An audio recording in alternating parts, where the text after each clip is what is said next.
When Jesus saw him lying there and knew that he had already been a long time in that condition, he said to him, "Do you wish to get well?" We started this new series Sunday, and it is off and running, entitled Insanity. And I don't know about you, man. God just has this funny way of just whispering into my ear, so I can kind of keep my hand on the pulse of the body of Christ, or those that God has given to me. When I say me, I don't say that possessively, I say that protectively. You know, I love those that God has assigned to us, man. And I'm eagerly anticipating what it is that God desires to do in and through us. God gave me this word, insanity, and when I shot it to you, you instantly said, "That's it. That's it." I shot it to Pastor Henry. First thing he just exclamation pointed it. It resonated with all of our spirits. And for the purpose of this teaching, I would like to introduce two definitions. The first definition is the one we've all heard. Insanity is doing the same thing, expecting a different result. Now, I watched a couple weeks ago when y'all did Bible study, and thank you so much, man. I don't know who gave you permission to sit in my seat. I was watching the stream from the house. Let's not even play. This is my seat. It says PMJ right here, right? I looked, and they were teaching Bible study, and he kind of leaned over. I said, "He in my seat." But no, man, seriously, man, I want to say, man, you guys did a phenomenal job. But when I'm here, I always want to push you and kind of catch you guys, because not only do I want to make sure that during our time with them, they get information, I also want them to also get a level of transparency. So I'm going to throw you on the hot seat, throw you in the hot seat, throw you in the hot seat. Somebody jump in here. Insanity, doing the same thing, expecting a different result. What are some areas of your life where you were on a perpetual treadmill expecting God to do something new? Well, man, I'll jump in there and be transparent. I think for me is spending money, but somehow still expecting to be able to save it, and sort of being in that perpetual cycle of not being pleased with my savings account balance, but yet I'm steady buying clothes Yeezys. and going out to eat, Yeah. and he said Yeezys. Yeah. I'm steady just buying, and so I think that's insane. Somebody jump in there. I think for me, the weight fluctuation, trying to say I'm gonna lose 15 pounds, or I'm gonna do this, and the eating habits don't change, and my condition don't change. But at the same time, I'm expecting, okay, I'm gonna lose it. I'm gonna try to I'm gonna just binge and I'm gonna fast. I'm gonna go on a fast. And I think for me, not being able to put the work in, finding excuses not to work out, finding excuses to eat the wrong thing, making anything a day of celebrate. Well, it's Sunday, so I can have a dessert. I think I would struggle with that. Somebody else, one more. Somebody jump in I there. think with me, just always having to have this pride to do everything myself. And so learning how to delegate, learning how to trust people, it kind of lift the weight off of me, and breaking that cycle of always having to wait myself. Insanity, doing the same thing, expecting a different result. But secondly, for this series, it's a definition that I believe is touching so many hearts. It's doing something that makes no sense to man, but perfect sense to God. That can preach, can't it? It makes no sense to man, but perfect sense to God. Opening a church in the midst of a pandemic with no physical building makes no sense to man. But it's 70 people who said, "I hear God." And many of you don't even realize right now the reason you have to be careful. This may be worth putting in the comments. Stop telling big visions to small people. That's critical. Why, Pastor Mike? Because for many of you, God has you in a season where he's showing you things. He's releasing, downloading DNA and information for you to go to the next level in your life. And one of the main concerns I have for you is that when you don't get the affirmation from them, you turn on him. I'm going to say that again. When you don't get the affirmation from them, you turn on him. Ain't that crazy? Because can we be honest for a minute? All of us want to be affirmed by the people we love. That's critical, isn't it? All of us want to be affirmed. As the pastor of this church, there are certain sermons this past Sunday when I preach, I want to hear the people say, "Man, you did a good job this week. Pastor, you killed that. Man, you were doing well." And I want us to understand that for many of us, God has us in a season where what he's calling you to do may not make sense to man, but it will make perfect sense to God. When we found ourselves this past weekend in John chapter 5, let's start with verse 2. Now they're in Jerusalem by the sheep gate, a pool, which is called in Hebrew what? Say it again. Bethsaida, tomato, having 5 portides or porches. The Hebrew word for Bethsaida means house of mercy, but it also in Aramaic, it can translate to mean disgrace. Now that was so cold-blooded, and I want to sit there for a minute because I had to research the difference between Hebrew and Aramaic, and it sometimes depends on the portion of the region in which you lived. So this one word, depending on what house you went into, meant two different things. In this house, it meant grace. In this house, it meant shame. And what the Holy Spirit was downloading in my spirit was, Michael, be careful when you find yourself in too many houses. Too many different conversations. Be careful. Why, PMJ? Because what you get in this house may be antithetical to what God gave you in this house. Somebody jump in there. What is the thin line between the houses and what God is downloading? Yeah, I think one of the other things that we see in the different definitions is this kind of duality between the experiences. Because even when you look at the people who are there, this pool is a place where all the sick people would gather. And what would happen is, one of the reasons that it was so such a weird place is that the legend kind of told that what would happen is that as the first person got into the pool, they would be healed, but everybody else would be left to stay sick.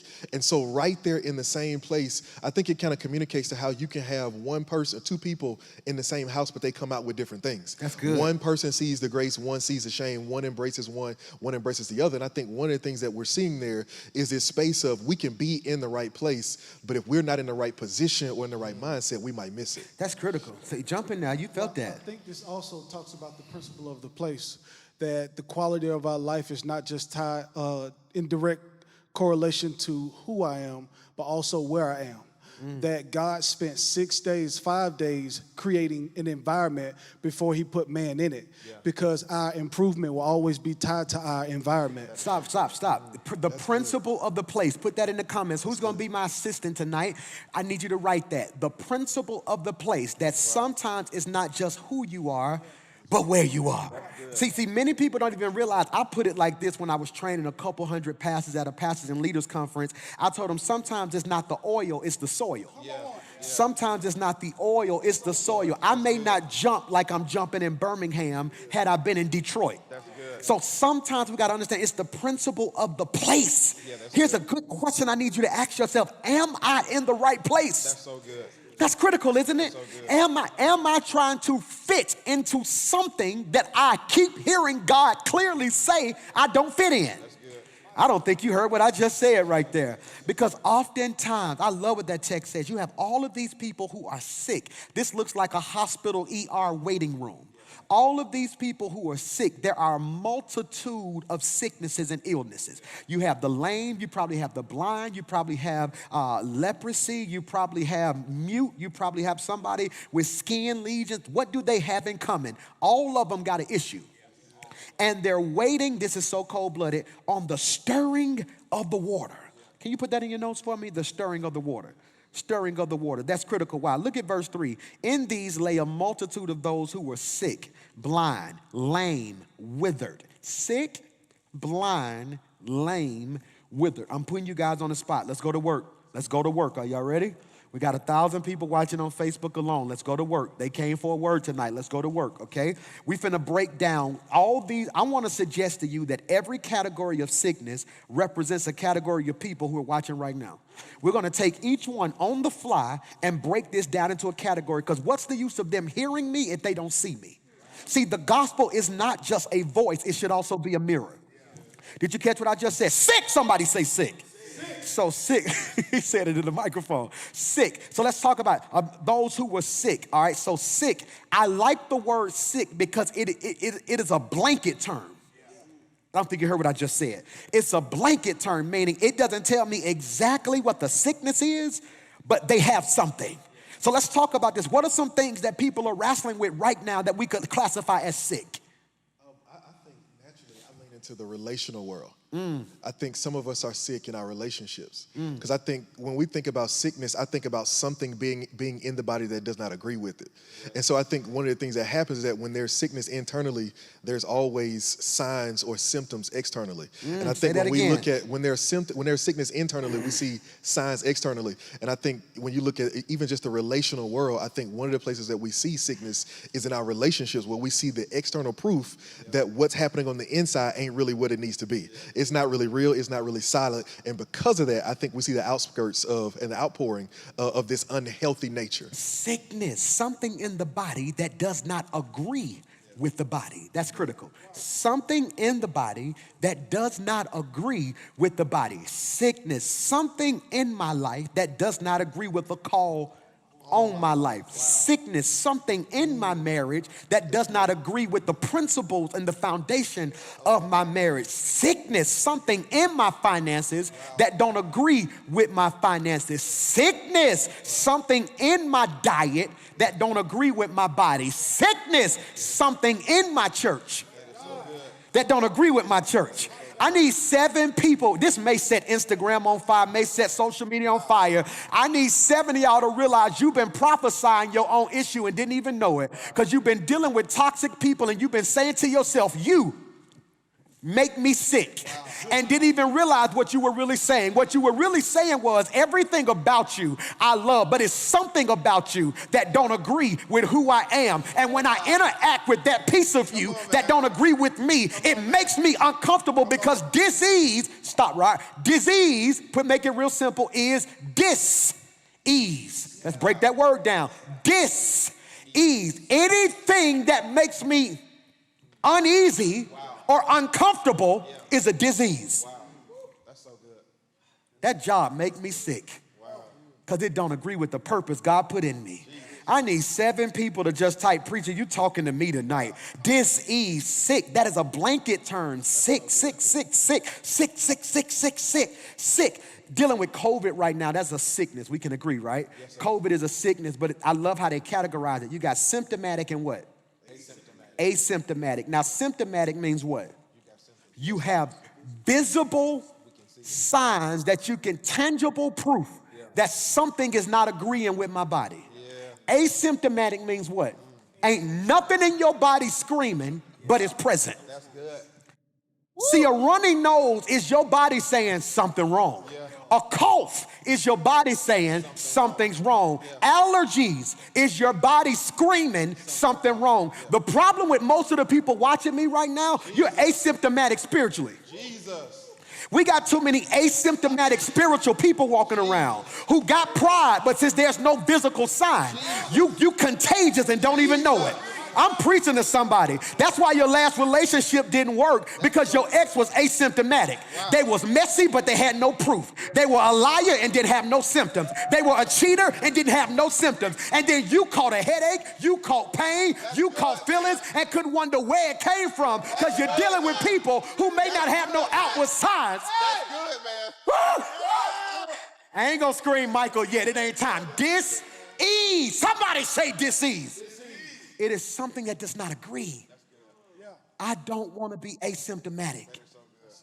One of the greatest traits I have is being able to quickly identify my blind spots. Did you catch that? Quickly identify. Now let's talk about this. Somebody say disease. If you're watching, insanity. This is not a screen, so I need somebody to be my assistant and write it. Insanity is seeing, how can I say this? Y'all help me define this. Insanity is seeing the signs and ignoring them. Is that a cool working definition? I like that. Insanity is seeing the signs and ignoring them. That's critical. Sick, here's another definition. There lay a multitude of those who were sick. Let's just jump off that. Blind. Blind. Jump in there, Curtis. Blind. What does it mean to be blind? Well, what it means to be blind, in my opinion, is the problem staring you right in the face, but you choosing not to see it. It's kind of leaning to what you just said. Absolutely. And so dealing with knowing that you have an issue that God has clearly pointed out through situations, through relationships, but you choose because of pride, because pride blinds us. And so as a result, we end up ignoring the very thing God is showing us. I'm pushing back, Kurt. I can't take that. I'm pushing back. I can't go with that, because I like, it's one word in your definition I can't agree with, and it's choose. It's choose. I haven't met a blind person who chose to be blind. See, blindness isn't something you choose to pick. You pick. Blindness is something you don't even realize is happening. A colorblind individual don't know he got on a black and a green sock. He doesn't have a choice in what he put on because of his issue. That's so good. Blind. What are some areas I'm going to put y'all on the spot. I'm finna put y'all on the spot. I'm finna come. We gonna let's go to Pastor Kurt. Oh, this is good. What are some areas you think he blind in? Because he can't tell me where he blind, because he can't see it. Wow, come on, pick on me. Come on, jump in there. What are some areas you think he blind in? That's good.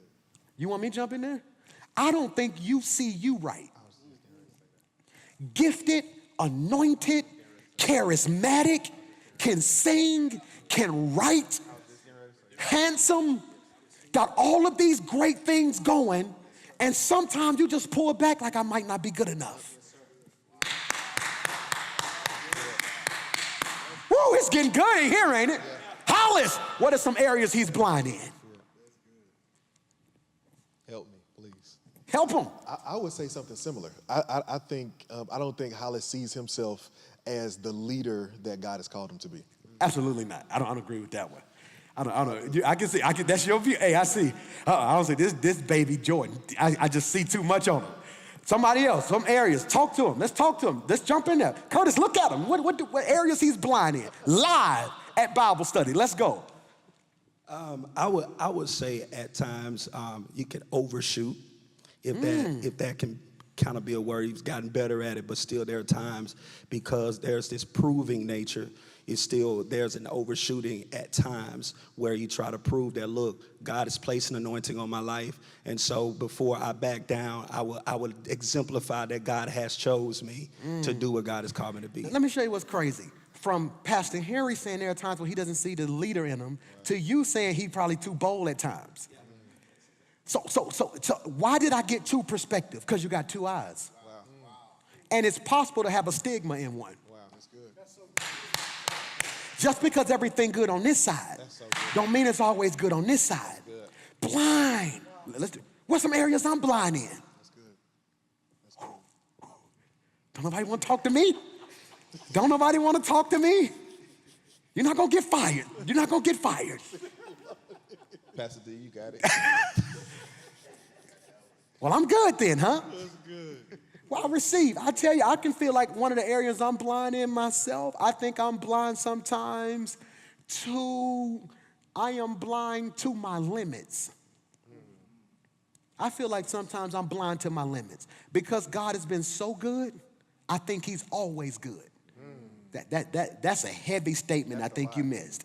Sometimes because God has always made a way, I jump out there and stuff probably I shouldn't be in because I know he gonna catch me. Wow.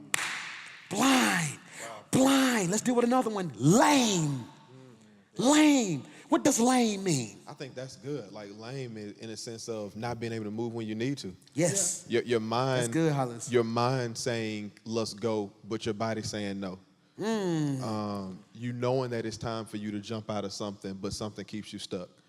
I think we see that spiritually and naturally. Somebody jump in there. It Lame. makes me think about Mephibosheth when they called him lame in both feet. Yeah. It was literally a local colloquialism that he had been dropped on his head. Yeah. He was lame in his feet because his head didn't work. And many times there's paralysis by analysis, that sometimes we're stuck because of our mindsets, the way we think. And so when I look at this text, you see a man who's paralyzed sitting at a pool who can't move. And so it's like this pool of Bethesda or Bethsaida represents a place or area in your life where you may be stuck. Yeah. Let's argue with that. I don't want to say stuck, D. Let's push. Let's battle. Can we battle? Nome just took place. I still got a little battler in me. So let's talk about this now, because D said it represents a place that you're stuck. I want to push back and say it represents a place where you're still hoping. Because he was brought there in anticipation. Look at the scripture. Because the angel of the Lord would come down at a certain season into the pool and do what? Stir the water. Now we know the Bible does not speak of this tradition nowhere. How do we know this Bible does not speak of this tradition? Because in the NASB version, it gives you verses 3 and 4. King James gives you verses 3 and 4. When you go NLT and Message, it goes from 3 to 5. It omits verse 4 because it took it out in the latest translations because they could find no proof of this superstition. This is critical now. I want to challenge you. I want to say that he was not just stuck, D. He was placed at the place of his expectation. Wow. That's critical. Jump in there. Okay. Jump in there. So I want to go maybe a little deeper into that because you made me think about something that not only is this him being stuck in a place of hope, but I want to say that lame may be you being stuck or placed in a position where you're counting on the wrong thing. That's good. Like, so he's lame, so he's stuck waiting on somebody to do for him what God is saying my relationship with you is supposed to do for you. That's good. He's waiting on somebody to pick him up and put him in the pool when God is saying, no, if you would trust me, I'm going to be the one to give you this healing. This is good. He's waiting on an angel to stir the waters. I want to push you. Man of God, man of God, man of God, man of God, man of God. I want to push you. What if Jesus, being the greatest preacher there is, all right? I want to challenge you right here. What if the angel represents the minister? Because the Bible also says that the word can trouble, stir up the waters. Hear me. So what if the 21st century representation of this particular man is people coming to church waiting on their pastor to do what only God can do? What if the 20, which is why in a part of me, I thank God. I said, God, you done closed down the church, but the word's still going forth. Because too many people will come into church expecting me to fix what only God can fix. Now, you want to know the problem? I see, we got to break and jump in there. Come on. That's so good, PMJ, because if you think about it, I don't even know if he was waiting on the water because his response wasn't that he was waiting on the water. It was that he was waiting on somebody to help him put him in. But everybody else there was sick. So he expected other sick people to help him. And I think that happens a lot of time in church. Jesus. We all come in here because we all sick in some area of our life. We all got some issues. We sick.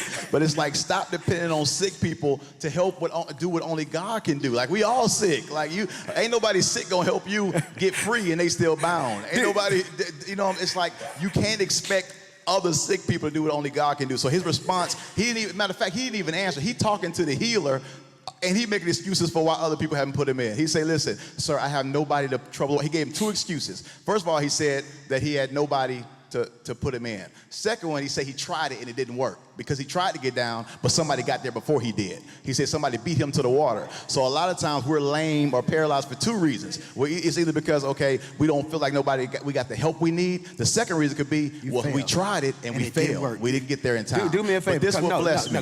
Okay, go back. Go. But this will bless me because I went downtown. I went to get something to eat, right? So he was saying he didn't get there first. And so I got to the restaurant. I barely got there before it closed, PMJ. Now I got in there and I walked in. The owner took my order, brought my food back.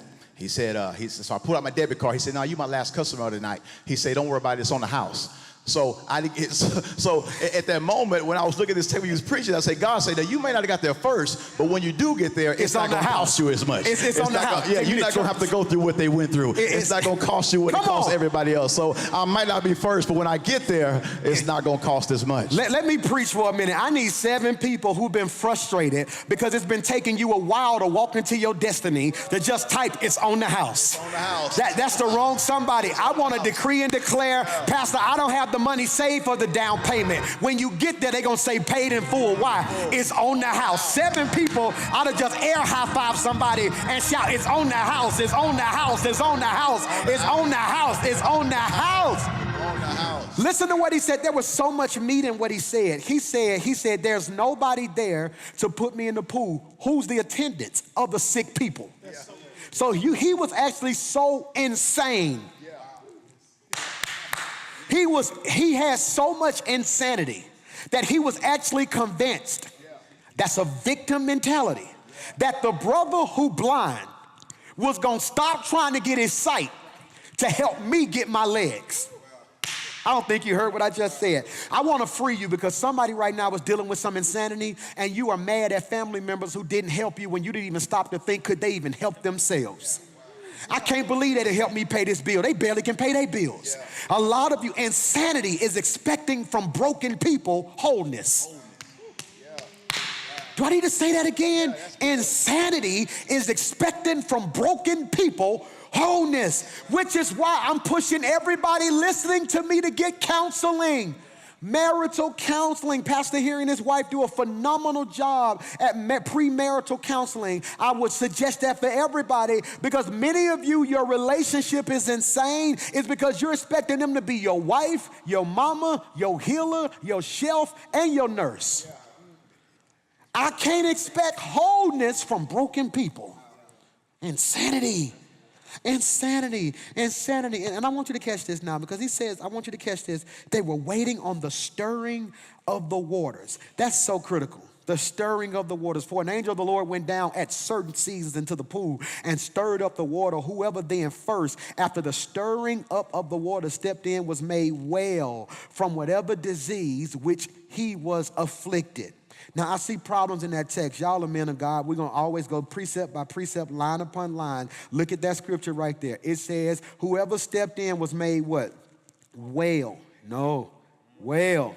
You almost said it, preacher. He was made what? Well, not whole. Did you catch that? That superstition promised to fix your issue, not fix you. What do we see? When Jesus fixed stuff, he fixed you, then he fixes it. Insanity is praying for God to fix it before I ask God to fix me. Did you catch that? Insanity is praying for God to fix it before I ask God to fix me. You have a classic case of insanity, per Pastor Mike Jr. and all of us here at Rock City, when you spend more time praying about your spouse than you do you. You have a classic case of insanity when you spend more time complaining about your job than you do seeking God. Insanity says fix it. Sanity says fix me. Because if God fixed me by default, am I talking to anybody tonight? By default, he got to fix it. This man, it was a man there who had been ill, this is good, for 38 years. What does the number 38 mean? Anybody know? 38. Let's research that. We got Google. Let's research it. What is the number 38? That's so cold-blooded. If we break that number down, 3 is the number of Trinity, the signature of God. 8 is new beginnings. Here's a man who's been waiting on a signature for his new beginning. Here's a man with a check called healing, but it ain't been signed yet. Here's a man on the doorstep of a breakthrough, but he don't got approved yet. Here's a brother, 3 being the number of Trinity, Father, Son, Holy Ghost, Abraham, Isaac, Jacob, the signature of God, all right? 8 being the number of new beginnings. He has been sick, waiting on his new beginning, but it ain't been signed off yet. Sick for 38 years. We don't know his genealogy. We don't know his name. We don't necessarily, say it again, D, you like that? What does it mean? The number 38 means deals in reference with slavery or having complete control or dominance over an individual or group. 38. So here's a brother who's been ill for 38, waiting on liberation. Systemic oppression. That's critical, isn't it? Waiting. We don't know his genealogy. We don't know who his mommy and daddy is. We don't know his theology, if he even believes in Jesus, because when we find him, he's believing in superstition. We don't find him at a revival. We find him on a porch. That's critical now. What do we know about him? We know his geography and his pathology. His geography, he is situated and acculturated at a pool, at a porch. His pathology, this brother is sick. What do we see, Pastor Mike? When Jesus saw him lying there and knew that he had already been a long time in that condition, he said to him, do you wish to get well? Do you wish, it's something in my ear just a little bit, Jay. Do you wish to get well? That is so important, because the question is, this is critical. Jesus rose up, and I said this past weekend, and we almost had good church when I said this, D. I literally said, Jesus rose up on the scene, looks at this brother and says, do you wish to get well? Nowhere in the text does he ever say this man's name. Which means, I hope you catch this, had I been in attendance, I would have answered for the brother. That's critical, ain't it, James? Because if he don't put a name on it, it means it's out there for anybody. It's out there for anybody. He doesn't say, Lazarus, come forth. He does not. He says, no, do you wish, Daryl, to be made well? My dad raised me on 4 questions I want to ask you today, and let's unpack these. What do you want? What do you want? What do you want? What do you want? What do you want? That is so critical. What do you want? I think this is so critical, and I was tripping over this particular part, Jay, of the sermon. I was tripping over this particular part of the sermon last night because I was re-listening to the sermon, kind of seeing some different things that I saw in the text. And one thing that kind of touched my spirit that I pray you guys can receive, I believe, I kept asking myself, why would God ask him, do you want to get well? And I thought about it. I see a principle. You remember that brother who was at the gate, right? Yeah. At the gate, begging people for money. Yeah. And Peter says to him, silver and gold have I none. He should have been asking for what? Healing. But he was so insane, that might be next week's message. He could even ask for the right stuff. What happens when I've been in what I'm in so long, I'm no longer seeking healness. I'm just trying to make a living out of my brokenness. No, say that. I'm trying to make a living. I'm not trying to get out of my issue. I'm now making a living off my issue. That's good. Did you catch what I just said? You'll be surprised how many people don't want to be helped. They want pity. Wow. You'll be surprised how many people don't actually want to be better. They like people taking care of them. I don't want, the strongest person in the world is the person who don't like asking nobody for help. They will get up and do whatever they got to do to make some stuff happen. Jesus looks at a brother. It's obvious I want to be made whole because I'm at this pool. Well, not necessarily. Because tradition also teaches us that people would throw coins at beggars, throw coins at the sick. That might be a popular place for pity. You'd be surprised how many people come to church that didn't come for church. You'd be surprised how many people showed up on your porch that you might need to go back and ask, what do you want? It's so good. I think you can have seasons, and you can go through so many years of being in one condition that you can actually lower your expectation to your current reality, to where you feel like, okay, healing that's not going to be my portion, but can I at least get something in my cup? And I think we can become. Stop! Oh my God! He said healing may not be my portion, but can I at least get something in my cup? Keep going. I think as we lower our expectations to where we've been for so long, we can become addicted to our affliction. So we always go to, well, I didn't have a daddy, or I didn't have a mama, or I don't have good credit. How am I gonna start a business? But when you're talking about insane faith, insanity, it's doing what God told you to do, even if it breaks tradition, even if you're the first one in your family to do it. Jesus. Can I jump in there? Jump in. I think we also see the power of a question. That this is what I call prophetic questions, that sometimes we want God to send someone to send prophetic solutions or prophetic answers, when sometimes the greatest thing God can give you is a question. That many times we want answers. When answers give you information, questions release transformation. When if Jesus would have gave him the answers, he would have been teaching him. But because he asked him a question, he started coaching them. Teaching pours in, coaching pulls out. And many times we look at Jesus asking him this question, do you wish to be made well? He's literally assessing how much damage has this place done to your faith. Jesus Christ. Do y'all hear what he's saying? That's my brother. Oh, me and D beating y'all tonight. He said there's a difference between teaching and coaching. Teaching and coaching. Pastor Mike, why are you putting all of these amazing gifts around you? Think about that. Why are you trying to birth other churches when you ain't even got your church where it need to be yet? Because I realize I got too many people at the pool for just one person. Did you catch that? Did you catch that? Which is why we're finna start pulling on our elders so much. I'm so excited about these morning calls because there are too many teachers and coaches that got to come forth. Yeah. Prophetic questions. Adam, Where art thou? where art thou? Can these bones live? Prophetic. Moses, what's that? That's a series. Go ahead and put that in your notes. Prophetic questions. Prophetic questions. That's a series this fall. We coming to that. Because this is critical. What do you want? What do you want? What do you want? What do you want? That is so critical. Pastor Curtis, as you embark in this journey, I'm so proud of you, man. From the depths of my soul, I am so proud of you. As you embark on this journey, you got to answer this question to God, not just me. What do you want? What do you want? One thing I've tried my best to do with Pastor Hollins, because he gets to see me in a lot of different arenas, I try to always be honest with him on what I want. What I want. Too many people lying. Because if you tell God a lie, then he got to bless the lie. If you tell him a lie, then he blessed the lie, then the truth don't happen. Then you know, what do you want? What do you want? Well, I just want to sing a song and I pray it just blesses some people. No, I want to do that, but I also want some money. I also want this song to travel the world. I want a one award. I don't want to be so false humble that I say, well, as long as I get there, anyway you bless. No, what do you want? What do you want? Well, I just want somebody to spend the rest of my life with. You're going to get somebody. Wow. What do you want? Homework. You got to be clear and concise on what you want. That's good.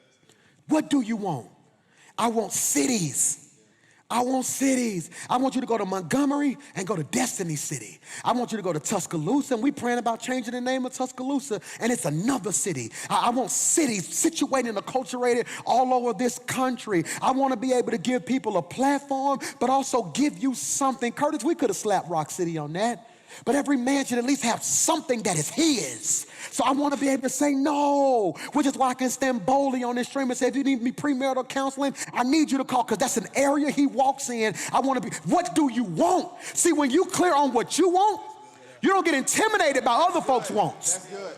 And rewind, let's go backwards. I got to push back, James. Maybe he would, well, no, I can't do that. I can't do that. Maybe his insanity in asking somebody else, expecting somebody else to put him in the pool, was because he was comfortable to realize we didn't want the same stuff. What if he sat there and said, you know what, my leg's broke, and although he got a cough, he can cough for another 6 months. See, insanity is when you start assessing other people's sicknesses. I'm teaching tonight. Insanity is when you start assessing other people's sicknesses and comparing testimonies. Comparing testimonies. Well, I ain't trying to be fun. I know you went through a breakup, but y'all was only together 5 months. That ain't that deep. I got divorced. No, they 5-month relationship may mean more to them than your 20-year marriage. Y'all miss what I need to log off. We preaching tonight. This might be why the system crashed and we couldn't even start church on time, because the devil knew somebody was getting out of something tonight. The devil knew somebody was breaking a cycle tonight. The devil knew it was some systematic oppression and some generational curses that God was getting ready to break. I come to declare that insanity is about to be lifted off your life, and God's about to do exceeding and abundantly. Somebody just type and say, I receive that. Let me wrap this up tonight. This is good, isn't it? For 38 years, he says, do you want it? 4 questions my father raised me on. And it might be good. It might be good, man. That'll be good to kind of get him on and kind of talk about those 4 things. This is his stick, or this is his go-to message. And I want to say this right now, because in our family group text this week, I got confronted by my family members because I said these four things my dad said, and my sister put in the family group text, Mike on there stealing your sermon, daddy. And everybody talking about some Mike so deep when that's really your sermon. So Angelique, I want to make sure I make this very clear. My dad came up with these 4 things. Is that cool? That's family mess right there. Number 1, what do you want? I need you to answer that question. Number 2, how bad do you want it? How bad do you want it? This brother didn't want it bad enough to me. He tried and didn't get there. I want to ask you a question. I always see the Bible vividly. I see the Bible vividly. If that carpet is the pool, and I tried this year and didn't make it, and I tried the next year and didn't make it, by default, if I keep trying, I'm closer than where I was. So my question now becomes, and that's why I wish I was there, did he fail, then leave? Here's what's crazy. It says the angel would come when? Certain season, certain time, certain season. What's fall? What month is fall? October. What month is winter? November. What month is spring? March. What month is summer? Okay, can I ask y'all a question? He didn't say in the fall. Y'all never thought about this, which means he had to possibly live at that porch, waiting on a certain season. I don't know when it's gonna happen. So I wonder if he went home one week, then word got back, man, you know this Thursday, the water got stirred. Jimmy got his elbows clean. certain season. Yeah. Insanity is living at a failed place, expecting a different result. Failed place. Jump in there, I can see it. I think one of the things I want to think about is the wrestle with comfort. That's good. Because these porches, they were covered porches that allowed the sick people to stay out of the sun while they waited. And what if he's sitting under the porch because he's trying to avoid the sun, when maybe passion should have told him, why not just stay in the water? And so instead of being in this place where he knows the blessing is coming, he stays off at a distance so that he can be more comfortable, so that he can be comforted by the others who may be in his condition. Wow. Instead of just saying, you know what, I'm gonna stay down here so that when the water gets stirred, I'm already in it. I ain't gotta get to it, because if I stay ready, I ain't gotta get ready. And so if he just stays down there, maybe he gets it, but instead he pulls back and says, you know what, let me stay up here where it's comfortable. And yes, I might miss it, but at least I'll enjoy it while I miss it. Yeah. Wow. That makes me think about when it says hope deferred makes the heart sick. And sometimes people misinterpret that as if you've been hoping for a long time and it hasn't worked out, when many times it's you placing your hope in the wrong thing or the wrong place. Could it be that he was hoping for the water to move when he should have been believing for Jesus to stop? And sometimes we shout over the moves of God, when I've learned how to shout and praise God for when he stopped. For the seasons when I was stuck, he stopped where I was and met me where I was. There was a woman who had been bleeding for 12 long years. And she thought to herself, if I can just touch the hem of his garment. She reached out and touched him. Jesus stopped and said, who touched me? There were 5,000 plus men, not including women and children, who hadn't eaten anything. Jesus stopped and asked a prophetic question. How are we going to feed these people?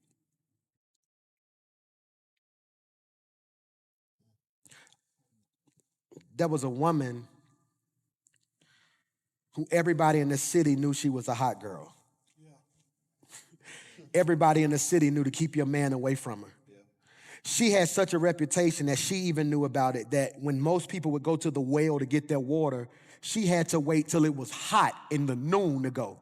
She couldn't go at the morning because they would ridicule her. So to save embarrassment, she had to go at the worst possible time. But the worst time to them was the best time, because she had no idea he was about to stop.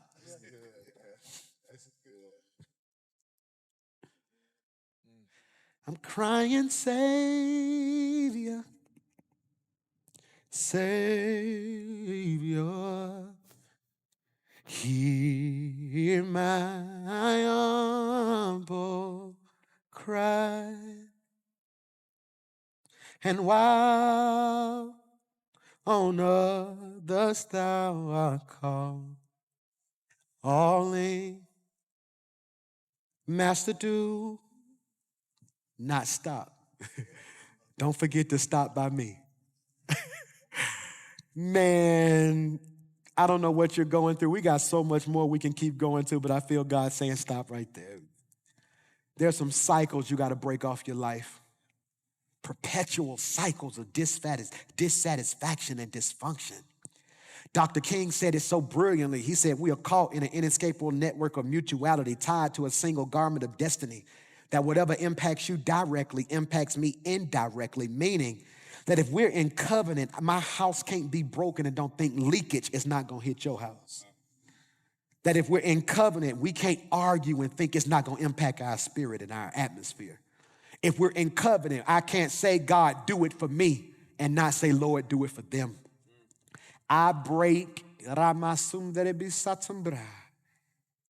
every negative cycle over your life, over our lives.